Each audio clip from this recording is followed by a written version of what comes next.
ఈ అడవి నుంచి మనం ఆభరణాలను తీసుకుని వెళ్తే గనక పెళ్లిని ఖచ్చితంగా ఆపగలుగుతాం.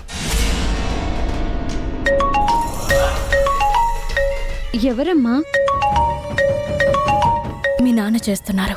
అక్కడంతమంది ఉండగా అందరి మధ్య నుంచి నీకీ సమయంలో ఫోన్ చేశాడంటే ఖచ్చితంగా ఏదో ముఖ్యమైన విషయమే అయ్యుంటుంది.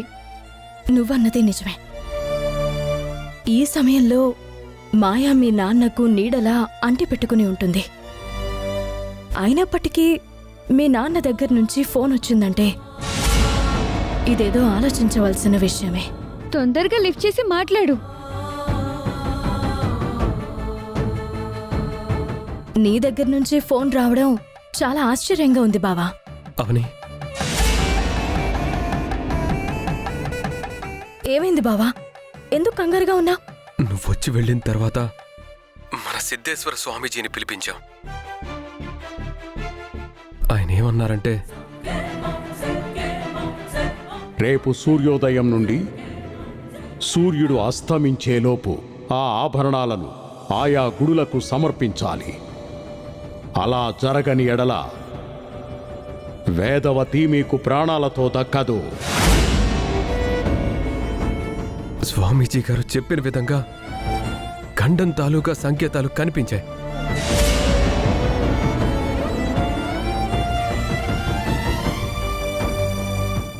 ఎవరో చేసుకున్న కర్మకు మరెవరో బాధ్యులన్నట్టుగా ఉంది. అమ్మ అందరి మంచి గురించి ఆలోచిస్తుందే తప్ప ఎప్పుడూ ఎవరి హాని గురించి ఆలోచించదు. అటువంటిది అమ్మకు ఇటువంటి సమయంలో ప్రాణగండం ఎదురు కావడం ఏంటి? ఆలయాల నుంచి దొంగిలించబడ్డ ఆభరణాలను ఓ బాధ్యతతో నువ్వు వాటిని తిరిగి తెచ్చి ఆ ఆలయాలకు చేర్చాలని అనుకున్నావు. కాని ఇప్పుడు అదే కార్యం అమ్మ ప్రాణాలతో ముడిపడిపోయింది. రేపు సూర్యాస్తమయంలోపు ఆభరణాలు వాటి వాటి స్థానాల్లోకి చేరుకోవాలి.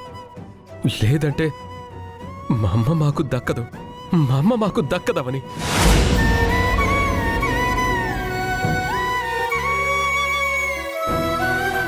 మనిద్దరం విడిపోకూడదనే సంకల్పంతో నేను చేస్తున్న ప్రయత్నం ఇప్పుడు ఈ విధంగా మలుపు తీసుకుంటుందని నేను అస్సలు ఊహించలేదు. జరగరాందేదైనా జరిగితే నష్టపోయేది నువ్వు మాత్రమే కాదు, 10 ఊర్లు నష్టపోతాయి. ఎందుకంటే వేదవతి 10 ఊర్లకు అమ్మ. నష్టపోయేది మీరు మాత్రమే కాదు, నేను కూడా. ఎందుకంటే నాకు తను అత్త మాత్రమే కాదు, అమ్మ కూడా. ఆనాడు నా మేనమామకు భార్యగా, మీ వంశంలో కోడలిగా అడుగుపెట్టింది. మీ ఇంటిలో దీపం వెలిగించింది. అత్తయ్య వెలిగించింది మీ ఒక్కింటి దీపం మాత్రమే కాదు, ప్రతి ఇంటి దీపంను వెలిగించింది. తన పాదం ప్రతి గడపలో పెట్టినట్టు అయింది. అత్తయ్యకి ఏం కాదు బావా. అత్తయ్య కోసం నా ప్రాణమైనా ఇచ్చి బ్రతికించుకుంటాను, కానీ తన ప్రాణానికి ఎటువంటి హాని కలగకుండా చూసుకుంటాను. మీరందరూ కంగారు పడకుండా ఉండండి. నా వంతు ప్రయత్నం నేను చేస్తాను. అందరూ అత్తయ్యకి ధైర్యం చెప్పండి. ఉంటాను బావా.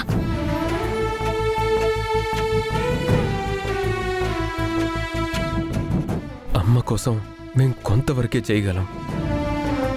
అత్త కోసం నువ్వెంతైనా చేయగలవని. అలాంటి నిన్ను నేనెలా దూరం చేసుకోగలను? అమ్మా అక్షయ, ఇప్పుడు మన కర్తవ్యం రెట్టింపయింది. ఇక అరక్షణం కూడా ఆలస్యం చేయకుండా, వృధా చేయకుండా లోపలికి వెళ్దాం. పద.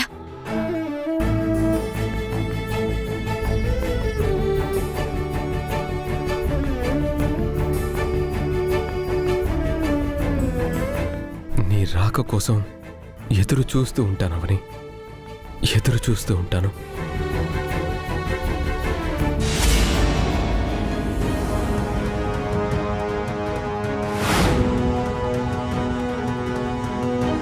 ఎవరితో మాట్లాడావు? అవనితో. ఎందుకు? ఇక్కడ జరిగిందంతా అవనితో చెప్పాను. డాక్టర్కి చూపిస్తే సరిపోతుంది అని చెప్పాను కదా.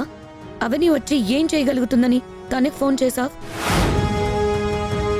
ఈ నెపంతో ఇక్కడికొచ్చి మన పెళ్లిని ఆపే ప్రయత్నం చేస్తుంది. అది అర్థమవుతుందా నీకు?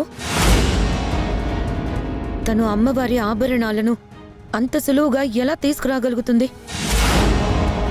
వాటిని ఎవరు దొంగిలించారో, ఎక్కడ దాచిపెట్టారో ఎలా కనుక్కుంటుంది? ఈ పాటికి ఎండోమెంట్ బోర్డు వారు వారి ప్రయత్నాల్లో ఉండుంటారు కదా. వారి వలన కానిది అవని వల్ల అయిపోతుందా ఏంటి? తనేమన్నా సూపర్ విమనా? తను తలుచుకుంటే ఏదైనా సాధించగలుగుతుంది మాయా. నువ్వు అవనిని బ్లైండ్గా నమ్ముతున్నావు, కానీ నాకేమనిపిస్తుందో చెప్పనా? తనేదో క్షుద్ర ప్రయోగం జరిపి అత్తయ్య గారికి అలాంటి ఆపదను తలపెట్టిందని అనిపిస్తుంది. అవని గురించి అలా తప్పుగా మాట్లాడుకో. అవని మా అమ్మ ప్రాణాలను కాపాడుతుందే కానీ మా అమ్మకు కలలో కూడా హాని తలపెట్టదు.